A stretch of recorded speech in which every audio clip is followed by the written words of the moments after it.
The year is 1947. World War II has ended, but the oceans are still dangerous places. Ships carry mysterious cargo, governments conduct secret experiments, and the vast Pacific holds secrets that will never surface. It's a humid evening, somewhere in the Strait of Malacca, one of the world's busiest shipping lanes. The waters between Malaysia and Sumatra have seen countless vessels pass through: merchant ships, military transports, fishing boats. But on this particular evening, something different cuts through the tropical air. A radio transmission, crackling with static, desperate, terrifying. SOS! SOS from SS Ourang Medan! Position 4 degrees south, 112 degrees east. All crew dead. Captain dead on bridge. Navigation officer dead. Radio operator barely alive. Cannot survive much longer. I am also dying! And then, silence. That was allegedly the last message from the SS Ourang Medan. What happened next would become one of the most chilling and controversial stories in maritime history. A ghost ship filled with corpses, a crew frozen in terror, an explosion that destroyed all evidence. But here's the question that haunts investigators to this day. Did any of this actually happen? Was the SS Ourang Medan real, or is it the greatest maritime hoax of the 20th century? Today, we're going to dive deep into this mystery. We'll examine the evidence, explore the theories, and ultimately try to separate fact from fiction in one of the sea's most enduring legends. Part 1. The Distress Call. To understand the story of the SS Ourang Medan, we need to set the scene. The Strait of Malacca, in the 1940s, was a critical shipping route connecting the Indian and Pacific Oceans.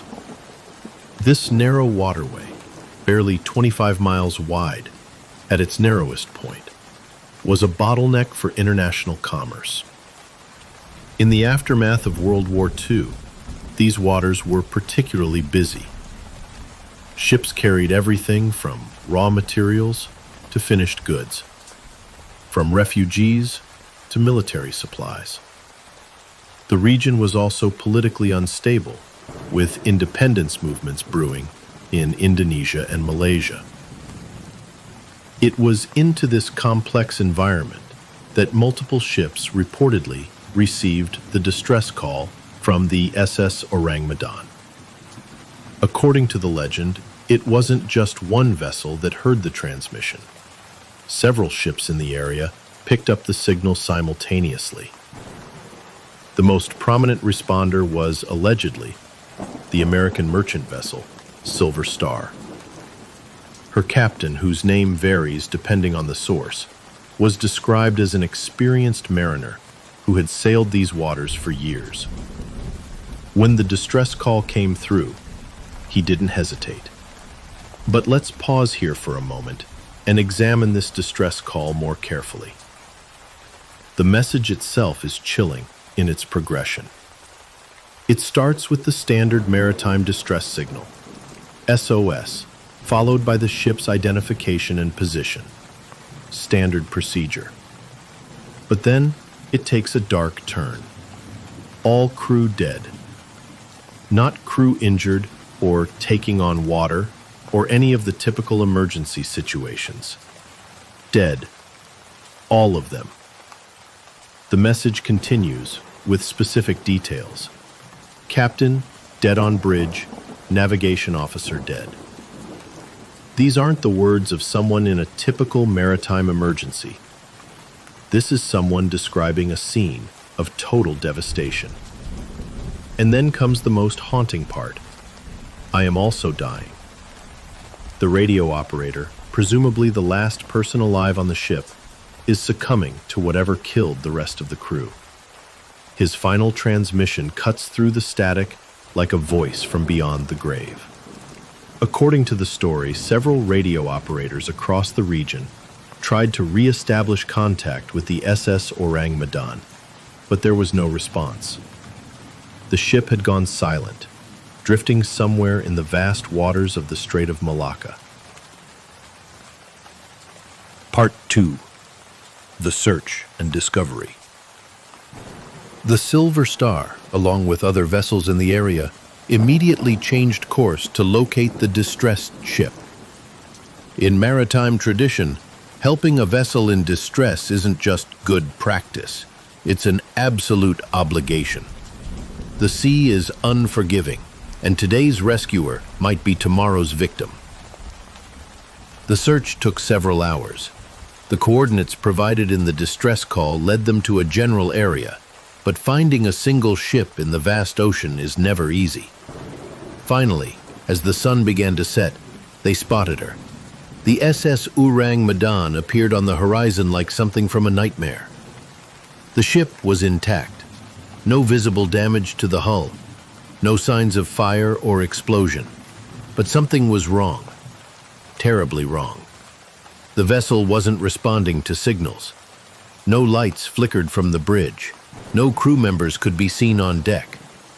The ship was drifting with the current, completely silent, like a floating tomb. As the Silver Star drew closer, the crew could see that the SS Ourang Medan was a typical cargo vessel of the era, probably around 400 feet long, with a single smokestack and standard cargo holds. Nothing unusual about her appearance, but the silence was deafening. The captain of the Silver Star made the decision to board. A small team was assembled, the first officer, a couple of experienced seamen, and a medic. They lowered a boat and rowed across the calm waters toward the ghost ship. Climbing aboard the SS Ourang Medan, the boarding party found themselves in a scene that would haunt them forever. The first body they encountered was a crew member near the gangway. He was lying on his back, eyes wide open, staring at something only he could see. His face was frozen in an expression of absolute terror. But this was just the beginning. As they moved through the ship, they found more bodies. The deck crew, the engine room staff, even the officers, all dead. But what made the scene so disturbing wasn't just the number of corpses, but the way they had died. Every single body showed the same characteristics. Eyes wide open in terror, mouths agape as if they had been screaming, arms raised defensively, as if trying to ward off some invisible threat. Some were found in corners, as if they had been trying to hide from something. The boarding party made their way to the bridge, where they found the captain slumped over the ship's wheel. Even in death, his face showed the same expression of horror. The navigation charts were scattered across the floor, as if there had been some kind of struggle. But here's what made the scene even more mysterious. There were no signs of violence. No gunshot wounds, no stab marks, no evidence of any kind of physical attack. No blood anywhere on the ship. It was as if the entire crew had simply been frightened to death. Even more disturbing was the discovery in the crew quarters. The ship's dog, a common companion on merchant vessels, was found in the captain's cabin, dead, with the same terrified expression frozen on its face. The temperature on the ship was also wrong. Despite the tropical heat of the Strait of Malacca, the air inside the vessel felt cold, almost freezing. Some accounts describe frost forming on the metal surfaces, though this detail varies between different versions of the story. Part 3. The Explosion and Disappearance. The boarding party from the Silver Star was understandably shaken by what they had found. Whatever had killed the crew of the SS Ourang Medan was unlike anything they had ever encountered. The captain made the decision to tow the ghost ship to the nearest port for a full investigation. Cables were attached, and the Silver Star began the slow process of towing the larger vessel. But as they began to move, something went wrong. Smoke began rising from the cargo holds of the SS Ourang Medan. At first, it was just wisps of gray smoke, barely visible against the darkening sky. But within minutes, it became a thick black cloud, billowing from multiple points on the ship. The captain of the Silver Star immediately ordered the towing cables to be cut. Whatever was burning on the ghost ship, they didn't want it spreading to their own vessel. The boarding party was quickly evacuated back to the Silver Star. And then it happened. The explosion was massive. According to eyewitness accounts, the SS Ourang Medan was literally lifted out of the water by the force of the blast. Flames shot hundreds of feet into the air, illuminating the darkening sky like a second sun. The sound was heard from miles across the ocean. When the smoke cleared, there was nothing left. The SS Ourang Medan had completely disappeared beneath the waves, taking with it all the evidence of what had happened to her crew. The only traces were some floating debris and an oil slick that quickly dispersed on the ocean currents. The crew of the Silver Star watched in stunned silence as the last pieces of the ghost ship vanished beneath the surface. Whatever secrets the SS Ourang Medan had been carrying were now buried forever in the depths of the Strait of Malacca. Part 4. The theories emerge. In the days and weeks following the incident, theories began to emerge about what had killed the crew of the SS Ourang Medan. Some were scientific, others bordered on the supernatural, but all of them tried to explain the unexplainable. The first and most logical theory was chemical poisoning. The 1940s were a time of industrial expansion and experimentation. Ships regularly carried dangerous chemicals, often with inadequate safety measures. Perhaps the SS Ourang Medan had been transporting something toxic, industrial chemicals, pesticides, or even experimental compounds. A leak in the cargo hold could have released deadly fumes throughout the ship. Carbon monoxide, hydrogen sulfide, or other toxic gases could potentially kill a crew quickly and leave no obvious physical wounds. The cold temperature reported on the ship could have been caused by certain chemical reactions. This theory would also explain the explosion. Many industrial chemicals are highly volatile. Once exposed to air or heat, they could ignite catastrophically, destroying the evidence along with the ship. But there were problems with this theory. Chemical poisoning typically leaves some physical signs: discoloration of the skin, foam around the mouth, convulsions. The crew of the SS Ourang Medan showed none of these symptoms. They appeared to have died of sheer terror. Another theory that emerged was biological warfare.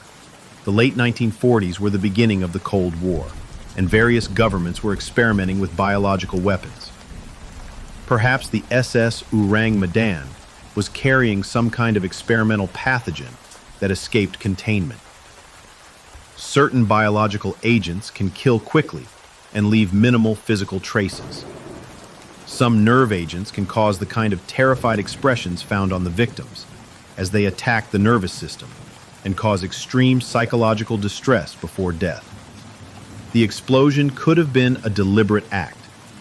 Perhaps the ship was equipped with a self-destruct mechanism to prevent the biological agent from spreading, or to cover up the evidence of the experiment.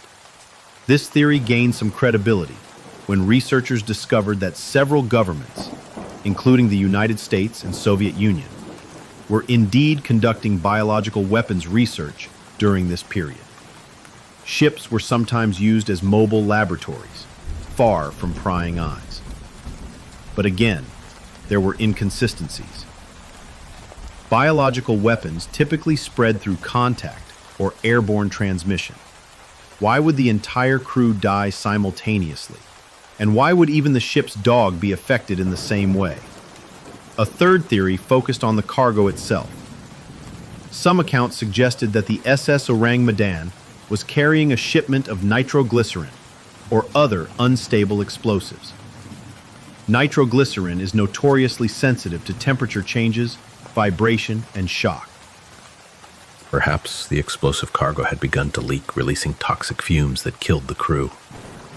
The subsequent explosion would have been the final detonation of the remaining explosives, explaining the complete destruction of the ship. This theory had some merit. Nitroglycerin fumes can indeed be lethal, and the compound was commonly transported by ship during this period, often with minimal safety precautions. The symptoms of nitroglycerin poisoning include headaches, dizziness, and cardiovascular collapse, which could potentially explain the terrified expressions if the crew realized what was happening to them. But the most exotic theories were yet to come. Some suggested that the SS Ourang Medan had encountered something otherworldly. UFO enthusiasts pointed to the inexplicable nature of the deaths and the complete lack of physical evidence as proof of alien intervention. According to these theories, the ship had been attacked by extraterrestrial beings or had encountered some kind of alien technology that killed the crew through unknown means.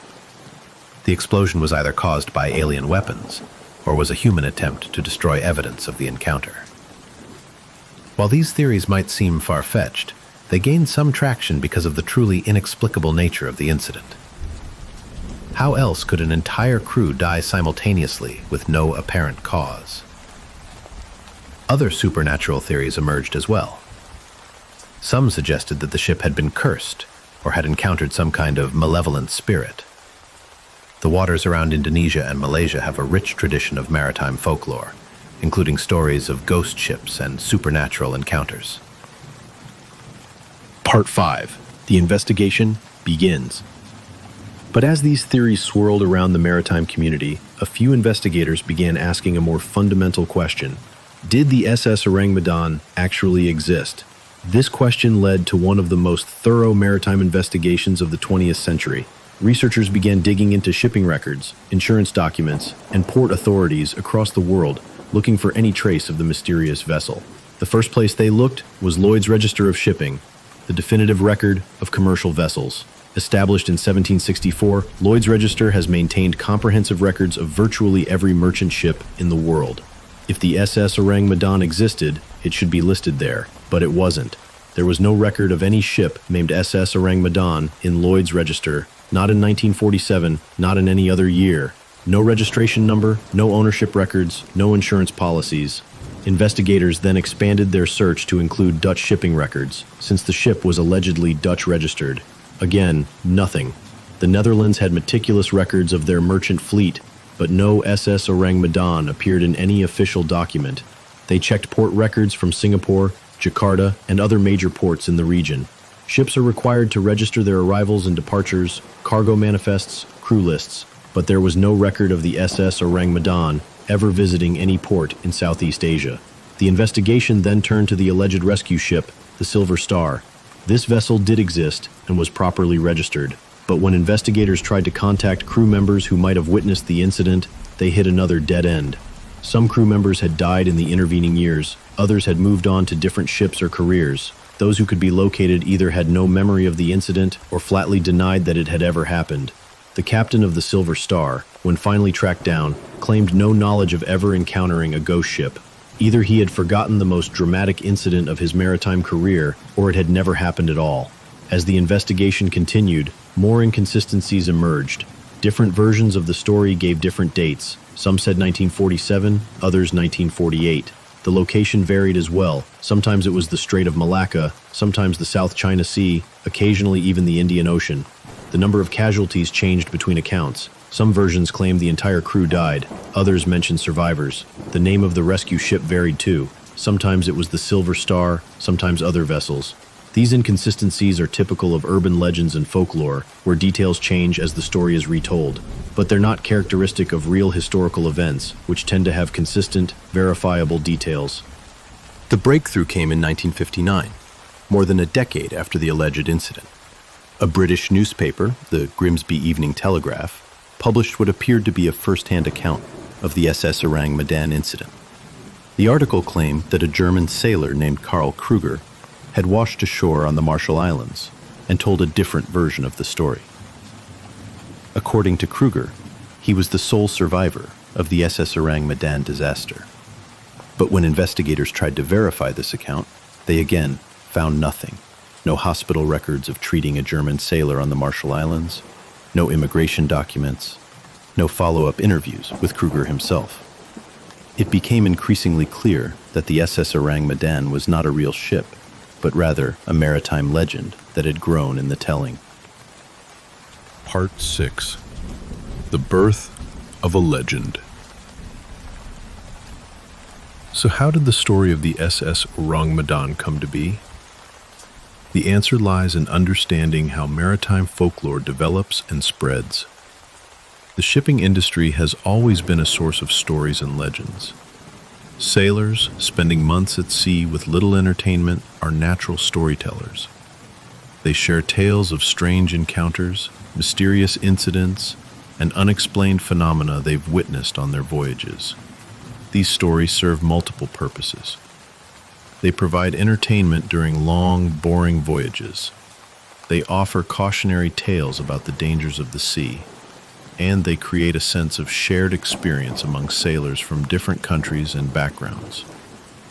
The story of the SS Ourang Medan likely began as one of these sailors' tales.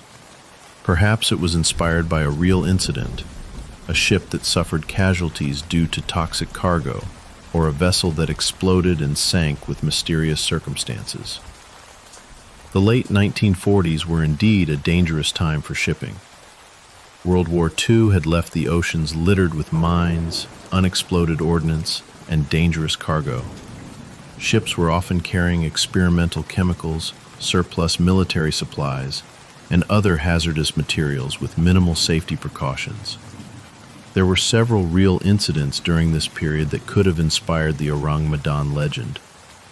Ships did occasionally suffer catastrophic explosions due to dangerous cargo. Crews did sometimes die from toxic exposures.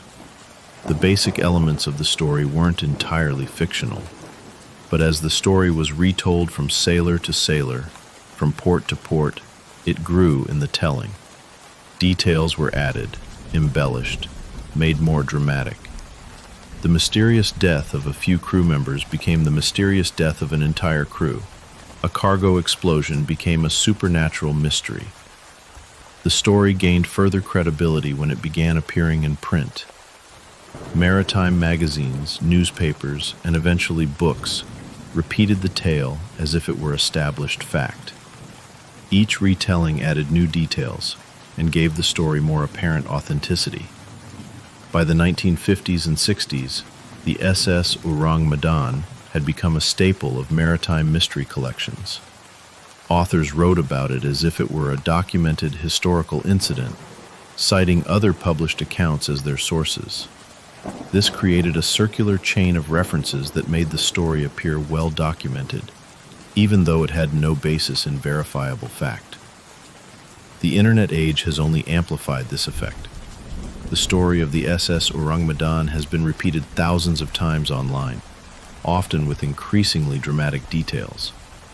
Websites devoted to maritime mysteries, unexplained phenomena, and conspiracy theories have kept the legend alive and growing.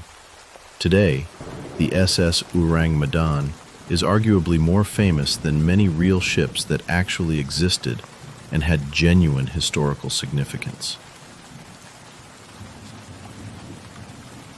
Conclusion: the power of maritime mythology. So what can we learn from the legend of the SS Ourang Medan? First, it demonstrates the power of a good story. Even without any basis in fact, this tale has captivated people for more than 70 years.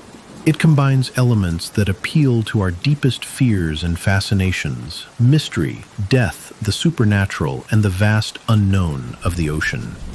The story also shows us how modern myths are created and spread. In an age of global communication, a tale that might once have remained confined to a single port or region can now spread around the world in a matter of hours. But perhaps most importantly, the SS Ourang Medan legend reminds us of the importance of critical thinking and fact-checking. In our information-rich age, it's easier than ever to verify claims and investigate sources. The tools that revealed the fictional nature of this story are available to anyone with internet access and the patience to use them. This doesn't mean we should dismiss all maritime mysteries as fiction. The oceans are vast and largely unexplored, and they undoubtedly hold real secrets that we haven't yet discovered. Ships do disappear under mysterious circumstances. There are genuine maritime mysteries that deserve investigation and may someday be solved. But the SS Ourang Medan isn't one of them. It's a product of human imagination, a story that tells us as much about our own fears and desires as it does about the sea. And perhaps that's not a bad thing. Stories like this serve a purpose. They remind us that the world is still full of mystery and wonder. They keep alive our sense of curiosity about the unknown. They connect us to the long tradition of maritime storytelling that has been part of human culture for thousands of years.